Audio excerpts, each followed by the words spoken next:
Assalamualaikum, selamat sore Pak Muklis. Selamat sore Fani. Sore, Mbak Wulan. Suara saya terdengar jelas Fani? Sudah terdengar jelas, Mbak Wulan. Coba Fani suaranya kayak kecil deh. Suara saya kecil ya? Ada, oke jelas. Sudah, oke. Boleh Makasih. coba share PPT-nya mungkin sambil menunggu Pak Sparta dan Ibu Will. Ya, baik.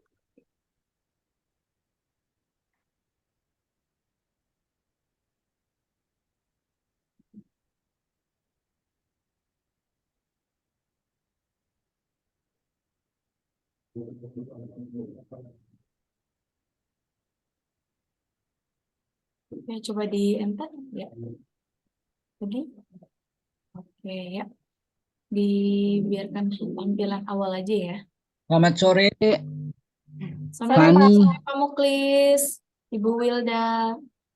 Mbak Wil, halo. Halo, Pak. Ya, Hadir. ya oke. Terus berarti nunggu Pak Sparta. Pak Sparta udah ada belum? Mohon ditunggu ya Pak Muklis. Ya, ya. Kesempatan ini Duta Banking School mengadakan sempro atas nama Fani Amelia. Dan sempro juga hari ini dosen pengujinya lah Pak Muklis, Dr. Muklis, kemudian Bu Andila Darniati dan saya sendiri. Untuk itu kepada Fani Amelia kami persilakan untuk presentasi proposalnya. Waktunya pertama 15 menit. Silakan Fani Amelia. Ya, terima kasih, Pak. Ya. Assalamualaikum warahmatullahi wabarakatuh. Sebelum Waalaikumsalam. memulai presentasi, saya mengucapkan selamat datang kepada Bapak Dr. Sparta, SE, AK, MSCE, selaku dosen pembimbing, Bapak Dr. Muklis, SE, MBM, selaku dosen pembahas 1, dan Ibu Wil Andila Darniati, SE, MAK, selaku dosen pembahas 2. Terima kasih atas waktu Bapak dan Ibu pada seminar proposal sore hari ini. Terima kasih juga saya sampaikan kepada Mbak Wulan yang telah membantu persiapan seminar proposal, serta teman-teman yang hadir pada sore hari ini. Selamat sore Bapak dan Ibu, saya Fani Amalia dengan NIM 2019-123-1025, mahasiswi bimbingan oleh Bapak Dr. Sparta, SE, AK, MSCE, mengajukan proposal dengan judul Pengaruh Net Profit Margin, Debt to Equity Ratio, dan penilaian pasar terhadap return saham pada perusahaan properti dan real estate yang terdaftar di Bursa Efek Indonesia periode 2017 sampai 2022. Untuk latar belakang pada penelitian ini adalah adanya penurunan harga properti dan real estate saat pandemi lalu, dikarenakan peningkatan kehati-hatian masyarakat dalam melakukan pengeluaran. Tetapi adanya penurunan harga properti tetap menarik minat masyarakat untuk bertransaksi dan dapat menguntungkan bagi sebagian masyarakat yang tetap membutuhkan kebutuhan premier. Serta banyaknya penawaran suku bunga dan kemudahan transaksi juga menarik minat masyarakat tersebut. Sejalan dengan pandemi yang melambai, tren harga properti optimis akan mengalami kenaikan. Salah satu emiten properti yang juga memandang optimis tren kenaikan harga tersebut adalah PT PP Properti Tbk atau PPRO. Adanya capaian positif dan optimis PPRO karena sedang mengembangkan properti yang menjadi proyek strategis nasional di wilayah Kit Batang, Jawa Tengah. Serta Ketua Umum DPP Real Estate Indonesia juga mengungkapkan tren kenaikan penjualan properti di kelas menengah selama akhir 2022 dikarenakan banyak pelanggan level bawah yang beralih untuk membeli properti kelas menengah. Masalah selanjutnya dalam sektor properti dan real estate yang sampai saat ini masih menjadi perbincangan adalah proyek mangkrak Mekarta atau PT Mahkota Sentosa Utama yang membuat perusahaan induknya yaitu PT Lipo Cikarang Tbk melepaskan saham Mahkota Sentosa Utama tersebut dan terus mengalami koreksi harga saham sampai 68,95% dalam 5 tahun terakhir. Dapat terlihat pada gambar yaitu April 2015 saat pembangunan proyek Mekarta, harga saham LPCK menanjak hingga 11.000. Lalu setelah April 2015, harga saham LPCK terus mengalami koreksi yang diakibatkan juga karena penurunan laba di tahun 2016 sampai 2017. Para pelaku pasar di pasar modal merespon hal negatif, sehingga LPCK terus mengalami koreksi hingga saat ini. Pasar modal Indonesia atau dikenal dengan nama Bursa Efek Indonesia juga mengingatkan kepada perseroan untuk selalu menyampaikan keterbukaan informasi kepada publik, serta meminta kepada seluruh stakeholders agar selalu memantau setiap keterbukaan informasi yang disampaikan oleh perseroan. Melanjutkan mengenai pelaku pasar modal di Indonesia terus meningkat. Dapat terlihat pada gambar yang menunjukkan jumlah single investor identification pada tahun 2019 sampai 2022. Dari data tersebut tercatat pada 2019 sebanyak 2.484.354 SID. Dan pada akhir 2022 melonjak hingga sebanyak 10.311.152 SID. Menurut Diana dan OCSEGA tahun 2020, semakin banyaknya jumlah investor pada pasar modal dapat dimanfaatkan oleh perusahaan untuk mendapatkan dana atau modal tambahan dari pihak eksternal. Selanjutnya, menurut Yulia Rati dan Artini tahun 2018, yang tinggi adalah tujuan investor dalam menanamkan modalnya pada surat berharga saham. Sebelum memulai investasi untuk perusahaan mana yang akan dibuat oleh investor, analisis laporan keuangan perusahaan menjadi poin penting untuk para investor dalam membuat dan mengambil keputusan tentang seberapa banyak yang harus mereka investasikan dalam perusahaan mana investasi itu dibuat, menurut Subagio et al. Pada tahun 2021.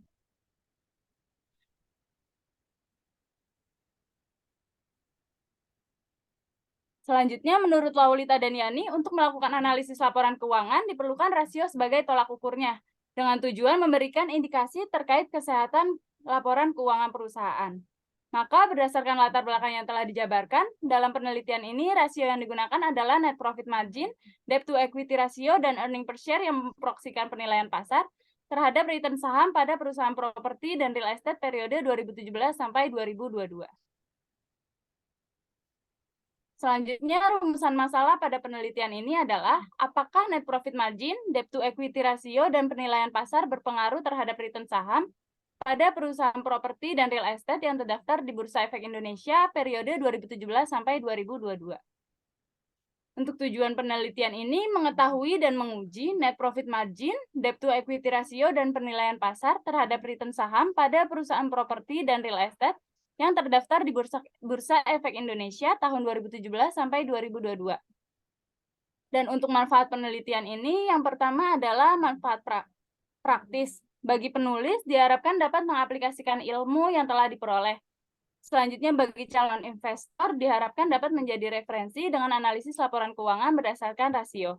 Manfaat yang kedua yaitu manfaat teoritis. Diharapkan dapat bermanfaat untuk memperkaya ilmu pengetahuan, khususnya dalam bidang akuntansi, dan dapat bermanfaat untuk penelitian selanjutnya. Selanjutnya masuk pada bab 2, penjelasan mengenai landasan teori. Landasan teori yang digunakan dalam penelitian ini adalah teori sinyal. Teori sinyal pertama kali dikenalkan oleh Spence pada tahun 1973 yang mendefinisikan bahwa pihak pemilik informasi memberikan suatu isyarat berupa informasi yang mencerminkan kondisi suatu perusahaan yang bermanfaat bagi pihak penerima, yaitu investor. Secara umum, teori sinyal diartikan sebagai isyarat yang dilakukan oleh perusahaan atau manajemen kepada pihak investor dalam bentuk laporan keuangan. Teori sinyal dapat membantu investor untuk mengetahui informasi melalui laporan keuangan perusahaan mengenai net profit margin, debt to equity ratio, dan earning per share. Karena dalam laporan keuangan tersebut terdapat informasi mengenai tingkat keuntungan perusahaan dan juga struktur modal perusahaan.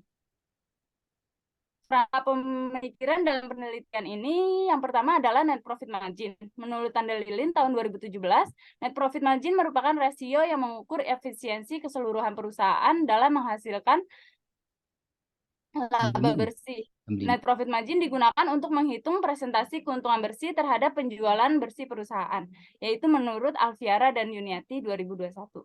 Hipotesis kedua adalah debt to equity ratio. Menurut Handayani dan Zulianti pada tahun 2018, debt to equity ratio menggambarkan kemampuan perusahaan dalam memenuhi segala kewajibannya yang ditunjukkan oleh beberapa bagian dari modal sendiri atau ekuitas yang digunakan untuk membayar hutang. Debt to equity ratio merupakan perbandingan antara total utang yang dimiliki perusahaan dengan total ekuitas. Untuk selanjutnya yaitu penilaian pasar. Menurut S. Muhammad dan Gohar pada tahun 2018, rasio berbasis pasar sangat penting untuk investor dalam mengukur nilai pasar perusahaan dan identifikasi saham dengan melihat apakah harga di bawah atau di atas harga saham atau di atas harga pasar, serta untuk membuat keputusan investasi yang baik. Penilaian pasar dalam penelitian ini diproyeksikan dengan earning per share. Menurut Tandelilin pada tahun 2017, earning per share merupakan rasio yang menunjukkan besarnya laba bersih perusahaan yang siap dibagikan kepada investor. Untuk variabel dependennya adalah return saham, yaitu keuntungan yang didapat investor dari kepemilikan saham atas investasi yang dilakukan. Menurut Indriawati et al. Tahun 2022, return saham adalah hasil yang diperoleh dari kegiatan investasi.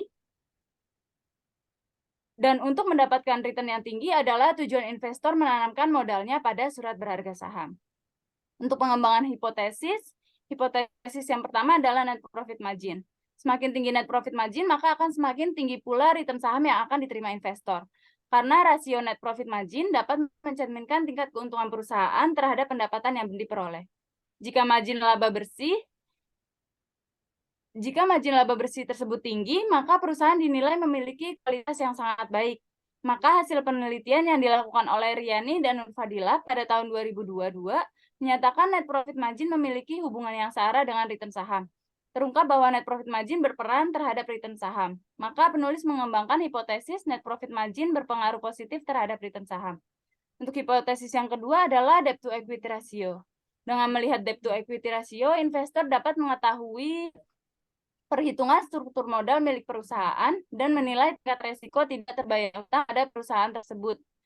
Investor berpendapat bahwa debt to equity ratio yang tinggi merugikan investor, tetapi kadang investor juga beranggapan bahwa debt to equity ratio yang besar menandakan perusahaan tersebut sedang mengalami perkembangan. Perbedaan pandangan inilah yang menghasilkan debt to equity ratio kurang baik dalam memprediksi return saham. Hasil penelitian oleh Laulita dan Yani pada tahun 2022 menyatakan debt to equity ratio tidak mempengaruhi return saham secara signifikan, bahwa nilai debt to equity ratio tidak menyebabkan perusahaan dalam tingkat return saham. Terungkap bahwa debt to equity ratio mempengaruhi return saham, maka penulis mengembangkan hipotesis debt to equity ratio berpengaruh positif terhadap return saham. Hipotesis ketiga yaitu penilaian pasar yang diproyeksikan dengan earning per share. Earning per share digunakan untuk mengetahui hasil dari perbandingan antara pendapatan yang akan diterima para investor dan laba bersih terhadap harga saham setiap lembarnya dalam perusahaan. Semakin tinggi nilai earning per share, diartikan semakin rendah return saham yang akan didapat investor. Dikarenakan saat earning per share semakin tinggi, investor yang sadar akan dividen yang berkurang akan menjual sahamnya ke pasar modal karena adanya kelebihan pasokan saham. Hasil penelitian oleh Almira dan Wi Agustini pada tahun 2020 juga menunjukkan bahwa earning per share berpengaruh positif dan signifikan terhadap return saham. Bahwa semakin besar earning per share akan dapat menarik investor untuk berinvestasi sehingga harga saham naik. Maka terungkap bahwa earning per share mempengaruhi return saham. Penulis mengembangkan hipotesis ketiga, penilaian pasar berpengaruh positif terhadap return saham. Untuk metodologi penelitian, objek penelitian menggunakan perusahaan properti dan real estate yang terdaftar di Bursa Efek Indonesia periode 2017 sampai 2022. Untuk desain penelitian ini menggunakan pendekatan kausalitas, serta metode pengambilan sampel. Yang pertama, jenis data yaitu kuantitatif dengan jenis data sekunder. Yang kedua yaitu teknik penghimpunan data menggunakan teknik dokumentasi, serta sampel penelitian ini menggunakan metode persuasive sampling. Untuk operasional variabelnya, yang pertama variabel dependennya yaitu return saham dapat dihitung menggunakan rumus menurut Tandelilin tahun 2017, yaitu harga saham dikurangi harga saham periode sebelumnya dibagi harga saham periode sebelumnya. Variabel independen X1 net profit margin dapat dihitung menggunakan rumus Tandelilin pada tahun 2017, yaitu laba bersih setelah pajak dibagi penjualan. variabel independen X2 debt to equity ratio dapat dihitung menggunakan rumus Handini 2020 yaitu total utang dibagi ekuitas pemegang saham. Variabel independen X3 penilaian pasar yang diproyeksikan dengan earning per share. Untuk rumusnya earning per share dapat dihitung menggunakan rumus tanda lilin pada tahun 2017 yaitu laba bersih setelah pajak dibagi dengan jumlah saham yang beredar. Analisis statistik deskriptif dilakukan dengan menggunakan program Ifuse. Untuk analisis regresi data panel terdapat 3 regresi. Regresi pertama yaitu periode 2017 sampai 2019 ketika ekonomi sebelum mewabahnya COVID-19.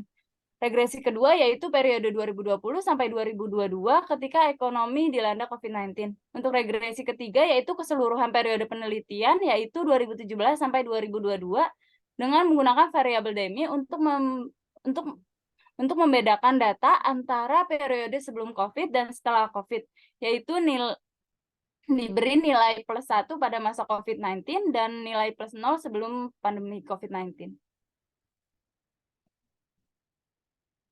Uji pemilihan regresi data panel yang digunakan yang pertama adalah uji Chow untuk menentukan apakah model yang digunakan common effect atau fixed effect. Untuk yang kedua, uji Hausman digunakan untuk memilih model yang terbaik sebagai data panel antara fixed effect dan random effect. Yang ketiga, uji Lagrange multiplier dilakukan untuk memilih model yang terbaik antara common effect dan random effect. Selanjutnya, uji asumsi klasik yang terdiri dari uji normalitas bertujuan untuk menentukan model regresi linear terdistribusi normal atau tidak normal. Uji multikolinearitas bertujuan untuk memperlihatkan ada atau tidaknya korelasi antar variabel. Yang ketiga, uji autokorelasi sering digunakan dengan menggunakan uji DW. DW hitung akan dibandingkan dengan kriteria penerimaan atau penolakan berdasarkan posisi nilai yang dapat ditentukan dengan signifikasi error atau alfa. Yang keempat, uji heteroskedastisitas. Pengujian ini terjadi pada saat residual dan nilai prediksi memiliki korelasi. Yang terakhir yaitu teknik pengujian hipotesis. Uji koefisien determinasi untuk mengetahui seberapa besar pengaruh variabel independen terhadap variabel dependen. Uji F untuk mengetahui pengaruh variabel dependen terhadap variabel independen layak atau tidak layak. Yang ketiga, uji signifikasi parsial atau uji T untuk mengestimasi persamaan model regresi linear berganda apakah sudah merupakan parameter yang tepat untuk menjelaskan perilaku variabel dependen dalam mempengaruhi variabel independennya. Sekian presentasi dari saya. Terima kasih atas waktu yang diberikan. Kritik dan saran dari Bapak dan Ibu sangat berarti untuk penelitian saya. Wassalamualaikum warahmatullahi wabarakatuh. Waalaikumsalam warahmatullahi wabarakatuh. Terima kasih ke Fani Amelia atas presentasinya. Untuk berikutnya kami berikan waktu kepada Bapak Dr. Muklis untuk memberikan tanggapan untuk perbaikan proposal ini. Untuk itu setelah itu nanti diikuti oleh saudari Ibu Ibu Will ya, Aldila. Itu kepada Bapak Dr. Muklis kami persilakan, Mbak.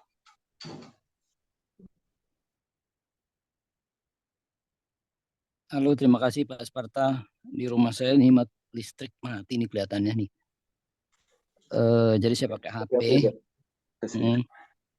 Ya, jadi saya ada beberapa catatan ini. Yang pertama itu mengenai return saham, Pak. Mengenai return saham itu kan pada dasarnya itu hanya selisih harga ya, Pak.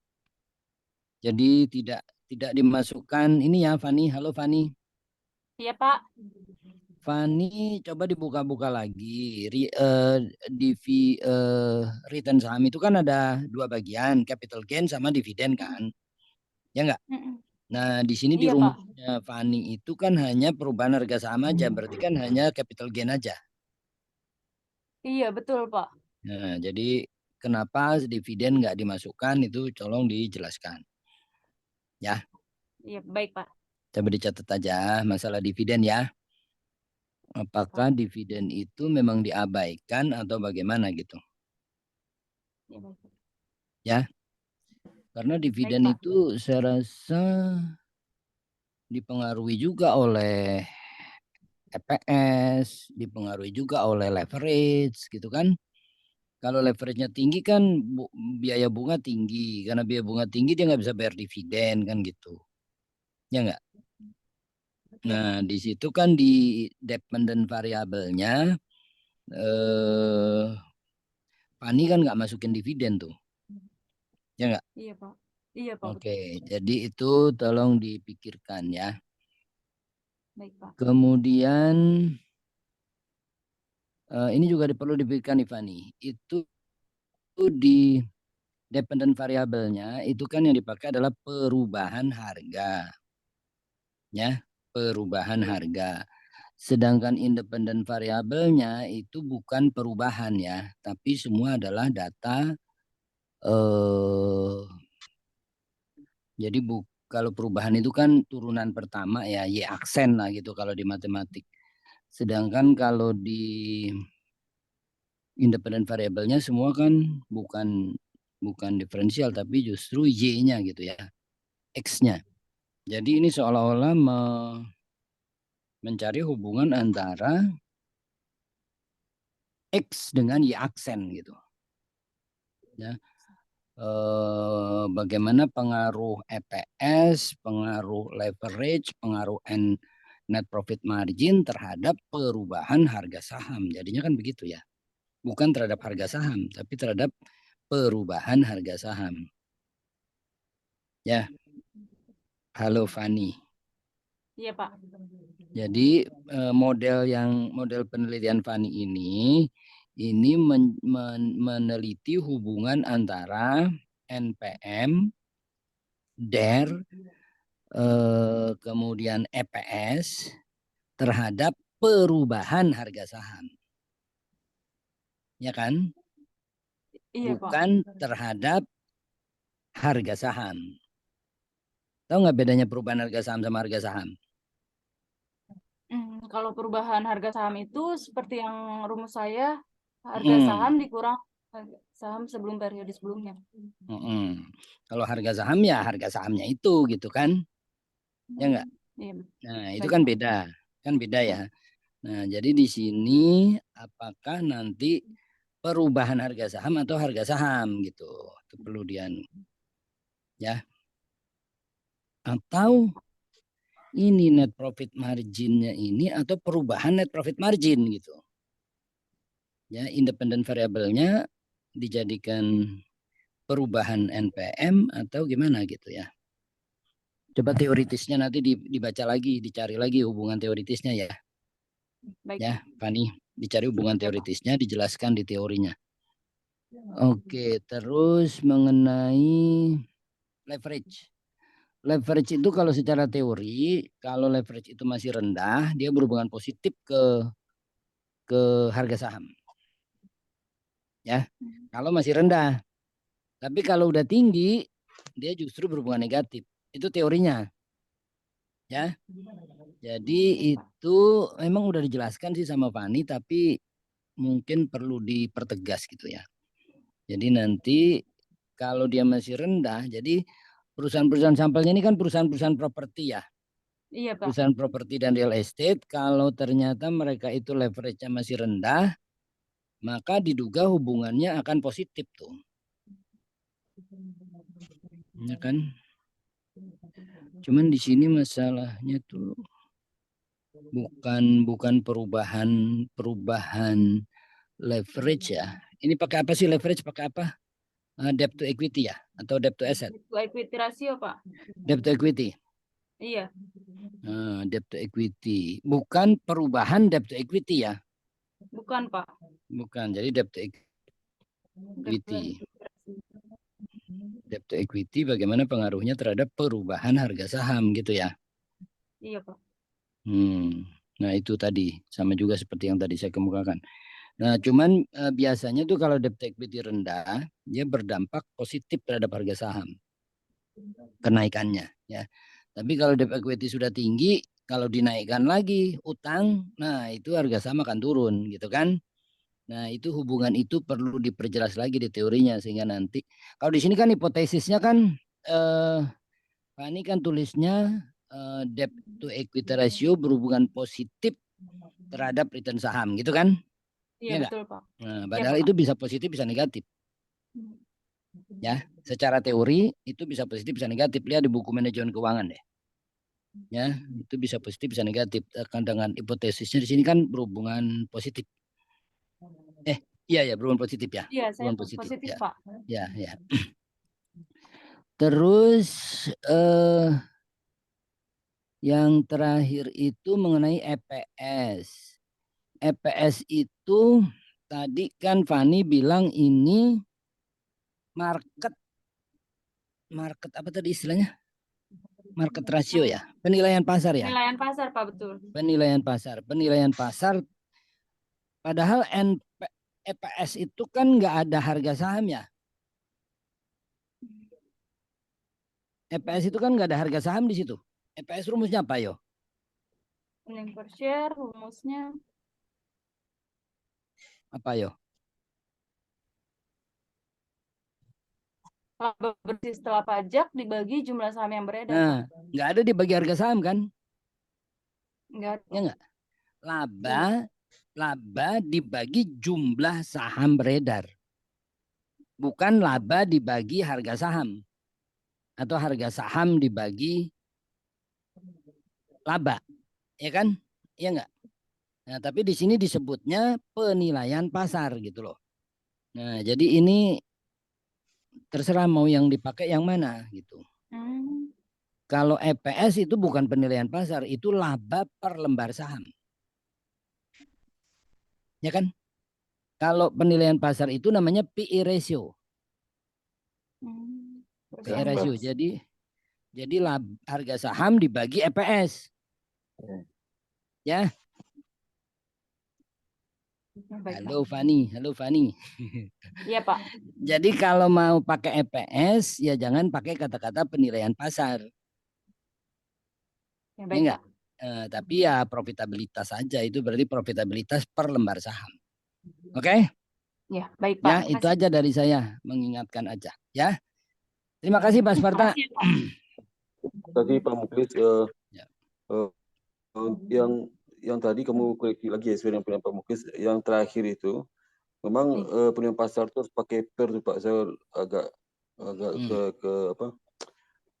Pas kontrol saya bukan EPS tuh. Karena kalau dia pakai EPS kinerja tuh nanti double dengan return saham, dengan net profit margin kan kinerja juga itu. Ya. Jadi makanya dia pakai PER aja, pakai PER. Ya. Pasar. Jadi Fani diganti PER Fani, EPS-nya diganti PER Fani. Ya. Baik, Pak. Kemudian untuk untuk return saham ya, mungkin Fani itu rujuk referensi ya. Return saham itu ada yang mengabaikan dividen ya enggak gitu. Jadi maka di kajian teori itu dikasih tahu return saham itu perhitungan seperti apa ya. Menurut pendapat siapa dan kenapa dividen diabaikan. Kalau kamu pakai ini kan dividen diabaikan nih. Kenapa dividen diabaikan? Kan teorinya belum itu dijelaskan kamu kasih tahu itu. Ya. Baik, Pak. Boleh dijelaskan Pak teori itu kalau belum lengkap. Ya. Ini bukan pertanyaan oleh Pak Muklis seperti itu. Memang ya seperti itu Pak Muklis. Jadi dia nggak ngasih tahu itu ya. Padahal di kita lihat ada beberapa perusahaan dengan dividen ada nggak juga itu. Udah mengenai debt equity ratio itu udah oke. Nah, karena ini judulnya itu sebagian pakai nama variable, sebagian pakai konstruk seperti PER itu kan konstruknya plan pasar. Ya. Tapi kalau return saham konstruknya kinerja harusnya. Itu profit margin konstruknya lah. Kalau return saham konstruknya kinerja pasar mesti kinerja pasar. Atau kinerja pasar biasanya konstruk dari return saham itu. Kalau profit margin kinerja keuangan. Kalau debt equity ratio itu konstruknya leverage itu. Jadi digantinya namanya dibuat konsisten aja, dibuat konsisten Pak. Ya konsisten ya. Dampak kinerja keuangan, kemudian leverage dan kinerja dan pilihan pasar terhadap kinerja pasar itu. Bisa seperti itu. Ya, diganti judul pakai itu nanti Fani ya. Iya, baik. Terima kasih Pak Muklis masukannya. Yang lain kamu catat deh itu ya. Iya, Pak. Pak Muklis ya. Oke, berikutnya Mbak Wil, silakan Mbak Wil. Baik Pak Sparta, terima kasih Pak Sparta. Pak Muklis izin menambahkan sedikit Pak. Ya. Fani, cuman dua hal. Yang pertama itu yang tadi di bagian tujuan kalau nggak salah ya, bagian tujuan. Mungkin dapat ditambahkan kata pengaruh mungkin ya, Fani ya, mengetahui pengaruh. Jangan langsung NPM terhadap si return saham. Tambahkan yang tujuannya adalah melihat pengaruhnya tersebut. Nah itu aja sih yang untuk rumusan masalah. Terus melengkapi yang dari Pak Muklis tadi, yang hipotesis yang kedua, yang DER. Nah di proposal Fani kan arahnya kan positif ya. Nah cuman di penelitian terdahulunya itu belum ada yang mendukung hipotesis Fani. Nah kalau memang Fani hipotesisnya positif, cari lagi artikel penelitian yang memang sebelumnya hasilnya positif. Karena di proposal Fani tadi belum tidak berpengaruh malahan yang ada di bagian hipotesisnya. Kalau hipotesis Fani positif, coba cari yang hasilnya memang positif untuk mendukung hipotesis Fani tersebut. Sudah Pak, itu saja Pak. Dari saya semuanya sudah lengkap Pak. Ya, terima kasih. Terima kasih Pak. Terima kasih Mbak Terima Wil. kasih Bu. Jadi Fani, tolong pertama kamu koreksi ya yang diminta oleh Bu Wil itu ya. Yang kedua mengenai tujuan ya. Yang kedua mengenai DER itu sebenarnya DER terhadap harga saham itu dia to tell tuh. Dua arah, bisa positif bisa negatif sebenarnya kondisi. Tapi karena teori kurang dalam ya, jadi nggak tereksplorasi bahwasanya leverage itu terhadap harga saham bisa positif bisa negatif. Jadi kalau tim mengutang itu ya, pengutang itu menyebabkan dia bisa positif bisa negatif ya. Jadi total dua arah ya. Jadi bilang pengaruh aja Fani ya. Oke. Iya baik Pak. Halo. Iya baik Pak. Ya oke. Oke Fani, terima kasih Mbak Wil atas masukannya. Pak Muklis terima kasih banyak. Ya, Kalau ada tambahan lagi silakan Pak Muklis sama Bu. Cukup Pak. Cukup Kalau Pak. nggak ada, oke, makasih banyak. Dengan demikian kepada Fani, saya ucapkan terima kasih sudah presentasi ini dan selamat juga sudah masuk tahap proposal. Jadi tinggal perbaikan sama bab 4 dan 5. Kemudian kepada Pak Muklis sama Bu Wil, saya ucapkan terima kasih banyak atas masukannya sehingga proposal bisa lebih baik lagi daripada sebelumnya. Untuk itu kami ucapkan alhamdulillah. Assalamualaikum warahmatullahi wabarakatuh. Jadi seminar saya tutup. Alhamdulillah. Assalamualaikum warahmatullahi wabarakatuh. Waalaikumsalam. Kita foto bersama dulu Pak. Pak Muklis. Ya. Pak Muklis. Ya. Foto bersama dulu. Okay. Tutup, tolong di close ini apa? Oh iya Pak. Tolong di close. Ya. Oke. Foto gimana caranya? Ya.